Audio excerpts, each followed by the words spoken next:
دوسری تجویز میری ایک اور ہے، میں ہمت کر کے اپنا فرض سمجھ کر اس کو عرض کرتا ہوں۔ بہت عرصے سے میرے دل میں ہے کہ ارباب دارالعلوم اس موضوع پر غور فرمائیں۔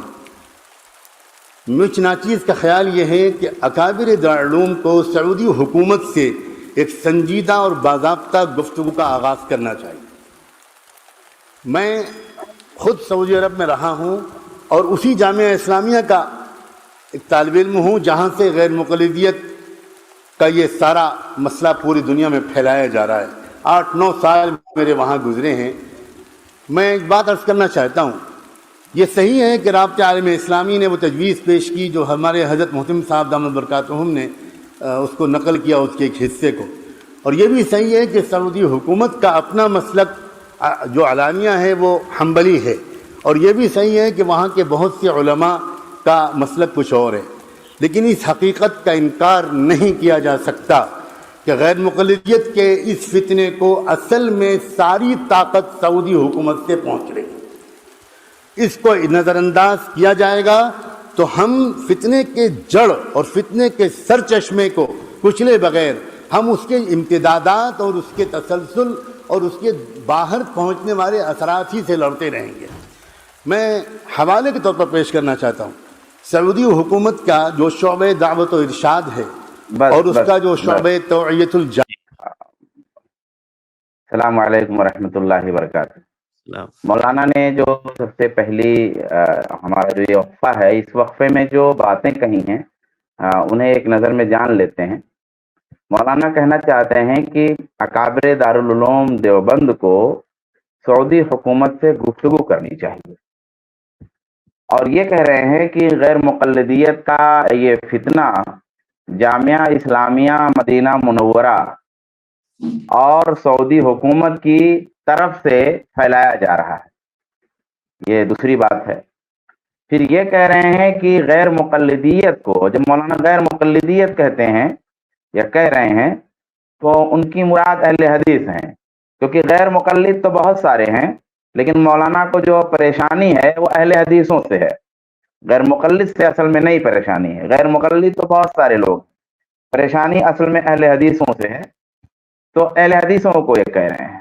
تو کہہ رہے ہیں غیر مقلدیت کو ساری طاقت سعودی حکومت سے مل رہی ہے، اور مولانا چاہتے ہیں کہ اس فتنے کا سر کچلا جائے۔ یہ خلاصہ ہے مولانا کی اس گفتگو کا اس وقفے میں۔ تو یہ پہلا وقفہ تھا۔ اب ہم مولانا سے یہ کہنا چاہتے ہیں کہ بھئی یہ گفتگو جو آپ سعودی حکومت سے کرنا چاہتے ہیں، اس طرح کی گفتگو تو آپ نے انگریزوں سے بھی کی تھی۔ آپ کے بڑے بڑوں نے میاں سید نذیر حسین محدث دہلوی کو بھی انڈیا میں اور مکہ میں دونوں جگہ قتل کروانے کی بھرپور کوشش کی تھی، پوری روداد موجود ہے۔ پچھلے دنوں میں ماضی قریب میں دیکھیں تو آپ نے انٹیلیجنس میں شکایتیں کی ہیں، مسلسل کی ہیں، اخباروں اور رسالوں میں دہشت گرد کہتے کہتے، آتنکواد کہتے کہتے، پارلیمنٹ میں بھی جھوٹ اور نفرت کا پرچار آپ کے لوگوں نے کیا۔ وہ کچھ اچانک نہیں ہوا تھا، وہ تو سب پلانڈ تھا، پہلے سے چل رہا تھا۔ ذہنوں میں نفرت اور ذہنوں میں جو ہے جلن پہلے سے موجود تھی، جس کا اظہار پارلیمنٹ میں بھی ہو گیا۔ تو مولانا صاحب، اصل میں ہندوستان کے جو اہل حدیث ہیں نا، وہ ہمیشہ سے اللہ پہ بھروسہ کرتے آئے۔ اس جماعت نے دنیا کو بہت کچھ دیا ہے۔ شریف مکہ کے دور میں بھی، جب یہ سعودی گورنمنٹ نہیں تھی، جب شریف مکہ کی حکومت تھی، اس دور میں بھی حرم اور اہل حرم کی خدمت کی ہے اہل حدیثوں نے۔ ایک کتاب ہے الدر المنثور فی تراجم اہل صادق پور، جو تذکرہ اہل صادق پور سے مشہور ہے۔ اس میں آپ دیکھیں گے تو اہل حدیثوں کی بطور خاص مولانا ارادت حسین صادق پوری کی یہ خدمات جو ہے، یعنی شریف مکہ کے دور میں جو خدمات اہل حدیثوں نے دی ہیں، وہ خدمات آپ کو ملیں گی اس کتاب میں۔ جامعہ اسلامیہ مدینہ منورہ کے قیام سے بہت پہلے وہاں کے لوگ ہندوستان کے اہل حدیثوں سے کسب فیض کرتے رہے ہیں۔ مثال کے طور پہ شیخ اسحاق بن عبد الرحمن اور سعد بن حمد، جن کے تلامذہ جو ہے محمد بن ابراہیم آل الشیخ، اور محمد بن عبد اللطیف آل الشیخ اور شیخ ابن باز وغیرہ ہیں، ان جیسے لوگوں نے علماء اہل حدیث سے کسب فیض کیا ہے۔ اس سلسلے کی ایک معتبر کتاب ہے النجدیون فی الہند، اس میں تمام اس طرح کی ضروری تفصیلات مل جائیں گی۔ رہی یہ سعودی حکومت، تو مولانا صاحب یہ جان لیجئے کہ یہ حکومت بھی ہندوستان کے اہل حدیث علماء اور عمرا کا احسان فراموش نہیں کر سکتی۔ اہل حدیث علماء کے اور عمرا کے جو احسانات ہیں یہ فراموش نہیں کر سکتی یہ حکومت بھی۔ جدہ میں سب سے پہلا لڑکیوں کا جو دینی ادارہ قائم کیا گیا جس سے خواتین میں عقائد میں اصلاح کا کام ہوا، وہ یہیں بھیونڈی کے شرف الدین خاندان کے لوگوں نے قائم کیا، مہاراشٹرا میں جو واقع ہے۔ اور وہاں جب جب پریشانی کا دور آیا، یہاں کے اہل حدیثوں نے غلہ سے، پیسہ سے، روپیہ سے، ہر طرح سے، ہر شکل میں یہاں کے اہل حدیثوں نے وہاں کے لوگوں کی مدد کی اور ان کے دفاع میں لکھا، ان کے دفاع میں بولا، انہیں نوازا، انہیں یہاں سے چندہ بھیجا، ثبوت موجود ہیں۔ تو مولانا صاحب آپ کو جہاں بات کرنا ہے کیجیے، آپ نے انگریزوں سے بھی بات کی تھی اور آپ بہت سارے لوگوں سے بات کرتے رہتے ہیں، آپ کو جہاں بات کرنا ہے آپ بات کریں۔ دیکھیے اہل حدیث تا قیامت رہیں گے انشاءاللہ، آپ کچل نہیں سکتے۔ یہ آپ کی خام خیالی ہے کہ اگر جو ہے سعودیہ نہیں رہے گا تو یہ اہل حدیث کی طاقت ختم ہو جائے گی یا اہل حدیث ختم ہو جائیں گے، یہ آپ کا ایک خیال ہے، ایک خواب ہے۔ اچھا مولانا، جو یہ کچلنے کا مسئلہ ہے نا، آپ جو کہہ رہے ہیں کہ ان کو کچل دیا جائے، تو دیکھیے آپ نے، میں نے جیسا گفتگو کے بارے میں کہا، کچلنے کی بھی کوشش آپ نے ہمیشہ سے کی ہے، آپ نے بہت کچھ کیا ہے۔ رد اہل حدیث کے شعبے آپ کے ہاں ہوتے ہیں، ہمارے یہاں کوئی، ہمارے کسی ادارے میں، ہمارے علم میں رد دیوبندیت کوئی شعبہ نہیں ملے گا آپ کو، رد بریلویت اس ٹائپ کا شعبہ نہیں ملے گا۔ ہم تمام بدعات و خرافات کا رد کرتے ہیں، لیکن اس طرح سے ہمارے یہاں معاملہ نہیں ہے کہ ہم، کیونکہ دلائل ہمارے ساتھ ہیں، آپ کے پاس دلائل نہیں ہے، اس لیے آپ کو شعبے قائم کرنے پڑتے ہیں، ٹریننگ دینی پڑتی ہیں۔ ہمارے یہاں اس طرح کے مناظروں کی کوئی ٹریننگ وغیرہ نہیں ہوتی ہے، فطری طور پہ کچھ لوگ حاضر جواب ہوتے ہیں، وہی آپ کی باتوں کا جواب دیتے ہیں۔ یہاں ہمارے یہاں ٹریننگ نہیں ہوتی ہے، مناظرے آپ کے یہاں سکھایا جاتے ہیں، اہل حدیثوں کے خلاف کانفرنسیں آپ کرتے رہے ہیں۔ ایک دور تھا جب آمین رفع الیدین کرنے اور کہنے پر آپ لوگ زد و کوب کرتے تھے، مارتے تھے، پریشان کرتے تھے۔ ابھی ماضی قریب میں فتائی طاقتوں کی طرح آپ لوگوں نے جب مختلف طریقوں سے نفرت پھیلایا، تو خاص طور پہ کانفرنسوں کے ذریعہ اس کے اثر سے آپ کی قوم کے مسلکی گنڈوں نے آندھرا پردیش میں مسجد دارالسلام ڈھا دی، وہاں کے ایک دوسرے شہر شاید گھنٹور بولتے ہیں اس کو، وہاں کی مسجد ڈھا دی، اور بھی کئی مسجدوں کو آپ لوگوں نے گرایا یا تعمیر ہوتے وقت فساد مچایا۔ کرناٹک کی ایک مسجد بنتے وقت بھاری بوال آپ نے پیدا کیا، آپ لوگوں کی طرف سے پیدا کیا گیا۔ مہاراشٹر میں منماڑ ایک جگہ ہے، اسٹیشن کے قریب میں ایک اہل حدیث مسجد کی تعمیر ہونے لگی، تو وہاں شور کیا گیا اور آپ کے لوگوں نے الزام لگایا کہ یہ قادیانیوں کی مسجد ہے۔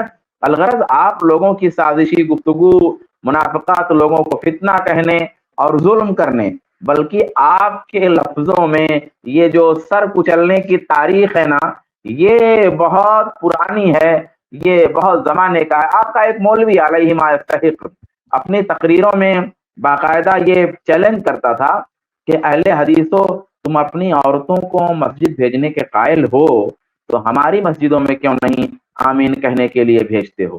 مقصود یہ تھا ان کے کہنے کا کہ جب وہ عورتیں آئیں گی تو ہم وہ کچھ کریں گے جو خانقاہوں اور حلالہ فارموں میں اپنے قبیلے کی عورتوں کے ساتھ کرتے ہیں۔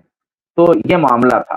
تو بہرحال آگے چلتے ہیں، اس طرح کی گفتگو کریں گے تو بات لمبی ہو جائے گی، ذرا سا ویڈیو آگے چلائیے، 1:25 سے چلائیے ذرا، جہاں پہ جملہ چھوٹا ہوا اس کے حائل کے مرکز کے ذرا سا پیچھے کر، اور ذرا سا پیچھے کر، جو پہنچنے والے اثرات ہی سے لڑتے رہیں گے۔ میں حوالے کے طور پر پیش کرنا چاہتا ہوں، سعودی حکومت کا جو شعبہ دعوت و ارشاد ہے اور اس کا جو شعبہ توعیت الجالیات ہے، اس کے حائل کے مرکز کے زیر اہتمام ابھی کچھ دنوں پہلے ایک تقریر کی گئی ہے، جس تقریر کی سی ڈی پوری دنیا میں لاکھوں کی تعداد میں پھیلائی گئی ہے۔ اس میں کہا گیا ہے، اس تقریر کا عنوان ہے کہ صرف قادیانی ہی کافر کیوں، اور پھر اس پوری تقریر کا خلاصہ یہ ہے کہ مرزا غلام احمد قادیانی بلا وجہ بدنام ہیں، ان سے پہلے اسی طرح کی کفریات حنفیوں اور صوفیوں کے بڑے بڑے بزرگ بک چکے ہیں، اور جن بزرگوں کے اس میں نام لیے گئے ہیں میں ان میں سے چند کے نام لیتا ہوں۔ اس میں پہلا نام لیا گیا ہے، پہلا اگر کہنا مشکل ہو تو میں کہتا ہوں اس میں ایک نام ہے ملا علی قاری کا، دوسرا نام ہے امام ربانی مجدد الفسانی کا، تیسرا نام ہے نابغہ عصر حضرت مولانا رشید احمد گنگوہی رحمۃ اللہ علیہ کا، چوتھا نام ہے شیخ الحدیث حضرت مولانا محمد زکریا صاحب کا، اور آخر میں کہا گیا ہے کہ پوری جماعت دیوبند قادیانیوں کی طرح کافر ہے۔ یہ تقریر سعودی حکومت کے سرکاری وزارت مذہبی امور کے شعبے دعوت الارشاد اور توعیت الجالیات کی طرف سے پوری دنیا میں تقسیم کی گئی ہے، اور دہلی میں تنظیم اہل حدیث کی طرف سے وہ تقریر یہاں ہندوستان میں پھیلائی جا رہی ہے۔ ایک اور رسالہ ہے جس کا نام ہے کیا علماء اہل دیوبند اہل سنت والجماعت ہیں؟ بس کافی ہے۔ دوسرا شبہ جو مولانا نے پیش کیا ہے وہ یہ ہے کہ حائل مرکز میں توعیت الجالیات سے نشر شدہ کسی تقریر کی بات کر رہے ہیں جس کا عنوان ہے قادیانی ہی کافر کیوں، اور اس کا خلاصہ مولانا کے بیان کے مطابق یہ ہے کہ مرزا غلام احمد قادیانی بلا وجہ بدنام ہے۔ ایسی کفریات تو بڑے بڑے حنفی علماء کے یہاں موجود ہیں، اور اس تقریر کے آخر میں کہا گیا ہے کہ پوری دیوبندی جماعت کافر ہے۔ یہ جو جوہری بات ہے مولانا کے اس وقفے میں جو ہم نے بیان پیش کیا ہے، جس کو ہم نے اہم سمجھا، اور وہ ہم نے اس کو خلاصے کے طور پہ ذکر کیا ہے۔ مولانا نے نام تو نہیں لیا ہے، شاید معراج ربانی صاحب کی طرف اشارہ ہے۔ تو پہلے تو میں تمام حنفی بھائیوں کو دعوت دیتا ہوں کہ مولانا جس تقریر کی طرف اشارہ فرما رہے ہیں ایک بار یہ تقریر مکمل پورے ہوش و حواس کے ساتھ سن لیجئے۔ غالباً یہ تقریر 5 حصوں پر مشتمل ہے، تاکہ نعمانی صاحب سچ کہہ رہے ہیں یا سچ نہیں کہہ رہے ہیں یہ معلوم ہو جائے۔ پورا سن لیجئے ایک بار۔ ہر منصف سے میں گزارش کروں گا کہ یہ تقریر پوری مکمل اے ٹو زیڈ جو ہے مکمل سن لیجئے کہ کیا جو باتیں ربانی صاحب نے کہی ہیں اپنے اس خطاب میں، کیا وہ باتیں سچ ہیں یا غلط ہیں، اور نعمانی صاحب کی بات کیا ہے، سچ ہے کہ غلط۔ اس کے ساتھ ساتھ اس تقریر میں مولانا نے مختلف کتابوں سے کفریہ عبارتیں پیش کی ہیں، جاننے کی بات ہے۔ جس تقریر کی بات کر رہے ہیں اس تقریر میں ہے کیا؟ اس تقریر میں مختلف کتابوں سے کفریہ عبارتیں پیش کی۔ مولانا نے یہ نہیں کہا ہے کہ سارے حنفی کافر ہیں، سارے صوفی کافر ہیں۔ مولانا نے کہا یہ ہے اور جو قادیانی جیسے عقیدے رکھے وہ بھی کافر ہے، اور کہا ہے کہ جن کتابوں کے میں نے حوالے دیے ہیں ان سے جو متفق ہو وہ کافر ہے۔ تو یہ اصل مسئلہ ہے۔ مولانا نے جس طرح انہوں نے کہا ہے اس طرح کی بات نہیں کہی ہے کہ فلاں جماعت کافر ہے، یہ کافر ہے، وہ کافر ہے۔ تو آپ کے سوال کا جواب دینے کے لیے ویسے اگر آپ کے رنگ میں یعنی نعمانی صاحب کے رنگ میں اگر سوچا جائے تو مولانا نے ہر فرق درست کہا ہے۔ البتہ ہمارا منہج یہ ہے کہ مخالف کے لیے جس سے ہمارا اختلاف ہو بہت احتیاط کے ساتھ الفاظ استعمال کرنے کی ضرورت ہوتی ہے، اور ہم تمام اہل علم سے احتیاط کے ساتھ یا محتاط تعبیر اختیار کرنے کی گزارش کر سکتے ہیں۔ اگر انہوں نے کچھ سخت الفاظ استعمال کیے ہیں تو وہ بھی پہلے نہ ٹنٹنی تھے، اس لیے وہی سنسنی اور ٹنٹنی جو ہے موجود جو باہر نکل گئی ہوگی۔ تو بہرکیف خلاصہ یہ ہے کہ مولانا نے اپنی تقریر میں دیوبندی جماعت کو کافر نہیں کہا ہے، اور اگر مولانا بحیثیت جماعت دیوبندی جماعت کو کافر کہتے بحیثیت جماعت تو یہ غلط بات ہوتی اور اس کی گرفت کی جاتی اور اس کی مخالفت کی جاتی۔ اگر ایسا کہیں مولانا نے کہا ہو تو ہم آج اس کی مخالفت کرتے ہیں، کل بھی مخالفت کریں گے۔ ہاں، مولانا نے کفریہ عبارتیں پیش کی ہیں، اب آگے آپ کی مرضی ہے۔ بھئی کفریہ عبارت اگر کہیں پائی جائے گی کسی کے کلام میں تو اس میں غیرت کہاں ہونی چاہیے؟ غیرت مشائخ ہونی چاہیے کہ غیرت توحید ہونی چاہیے؟ تو بھئی اللہ کی ذات بڑی ہے، اس کی شان میں اگر کفر جیسی باتیں ہوں گی یا کفریہ باتیں ہوں گی یا کفر کا شبہ دلانے والی باتیں ہوں گی تو غیرت کی بات تو یہ ہے کہ ہمیں ہمیں اللہ اور اس کے رسول کے ساتھ ہونا چاہیے، نہ کہ اپنے اکابر اور مشائخ کے ساتھ ہونا چاہیے۔ تو کفریہ عبارتیں انہوں نے پیش کی ہیں، اگر یہ باتیں ہیں تو ان سے برات کا اظہار ہونا چاہیے، اور نہیں ہے تو کہیے کہ یہ عبارتیں نہیں ہیں۔ لیکن انہوں نے بہرحال دیوبندی جماعت کو پوری جماعت کو کافر نہیں کہا ہے۔ آگے چلتے ہیں، آگے چلائیے۔ ایک اور رسالہ ہے جس کا نام ہے کیا علماء اہل دیوبند اہل سنت والجماعت ہیں؟ یہ رسالے کا عنوان ہے، کیا علماء دیوبند اہل سنت والجماعت ہیں؟ اس کے مصنف ہیں کوئی جناب توصیف الرحمن راشد صاحب۔ یہ رسالہ بھی سعودی عرب کی وزارت مذہبی امور کے تابع شعبہ دعوت و ارشاد اور توعیت الجالیات سے شائع ہوا ہے۔ اس کا ایک جملہ نقل کرتا ہوں خاکم بدہن، لکھتے ہیں کہ نبی اکرم کے مقابلے میں پیروں، فقیروں اور اماموں کی اطاعت کے داعیوں کے پیچھے نمازیں ادا کرنا حرام ہے۔ اور آگے لکھتے ہیں کہ ائمہ اہل سنت ان کو مرتدین میں شمار کر کے انہیں واجب القتل قرار دیتے ہیں۔ مولانا کے الفاظ ہے کہ کیا علماء دیوبند علماء اہل سنت والجماعت ہیں؟ یہ کتاب ہے، اور کہتے ہیں کہ اس کتاب میں یہ بات ہے کہ نبی اکرم کے مقابلے میں پیروں، فقیروں اور اماموں کی اطاعت کے داعیوں کے پیچھے نمازیں ادا کرنا حرام ہے، اور ائمہ اہل سنت انہیں مرتدین میں شمار کر کے انہیں واجب القتل قرار دیتے ہیں، یعنی کہتے ہیں کہ یہ مرتد ہیں اور ان کو قتل کر دیا جائے۔ یہ مولانا نے پیش کیا ہے۔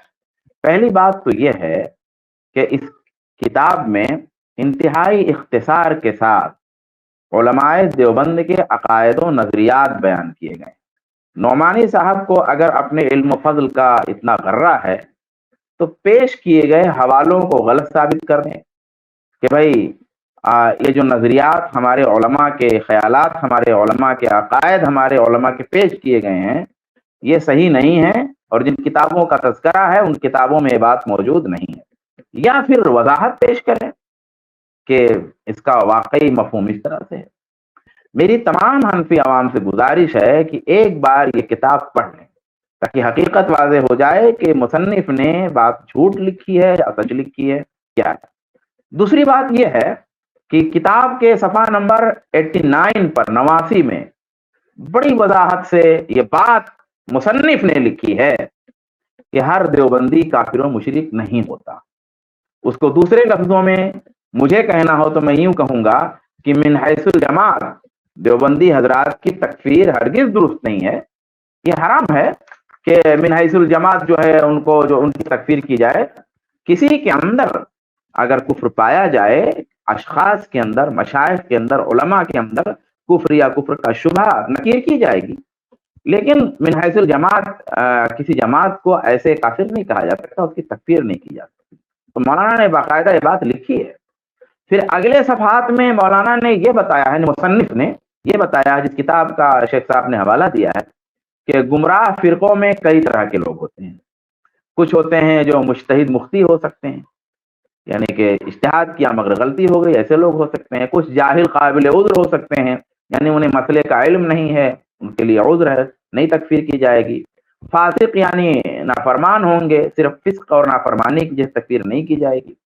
گمراہ مشرک جیسے وحدت الوجود کی دعوت دینا، بشر اور انسان کی الوہیت، معبود ہونے کا عقیدہ رکھنا، مردوں سے طلب رزق یعنی جو انتقال کر گئے ان سے روزی طلب کرنا، کچھ لوگوں کو شریعت کی اتباع سے بے نیاز کہنا، یعنی فلاں فلاں صاحب شریعت کی اتباع نہ کریں تو چلے گا، کوئی مسئلہ نہیں ہے، تو ایسے لوگوں پر کفر کا اطلاق کیا جا سکتا ہے۔ یہ مولانا نے کہا، سب پر نہیں کیا جائے گا، مگر پھر کئی طرح کے احتیاط کی ضرورت ہے۔ ایسے جو گمراہ مشرک ہیں جن کا عقیدہ اس طرح کا ہے جیسے میں نے ابھی بتایا، انہوں نے لکھا ہے، تو ایسے لوگوں پر بھی، یعنی عقیدہ وحدت الوجود ہے، انسان کو اللہ بنا دے رہا ہے، کچھ لوگوں کو شریعت سے بے نیاز کر رہا ہے، مردوں سے روزی طلب کر رہا ہے، وغیرہ وغیرہ، ایسے کو بھی کفر کافر کہنے کے لیے احتیاط کی ضرورت ہے۔ مثال کے طور پر ہو سکتا ہے اسے معلوم نہ ہو سکتا ہے اقرار ہے، اس پہ زبردستی کی گئی ہو سکتا ہے اس کے پاس کوئی تعویل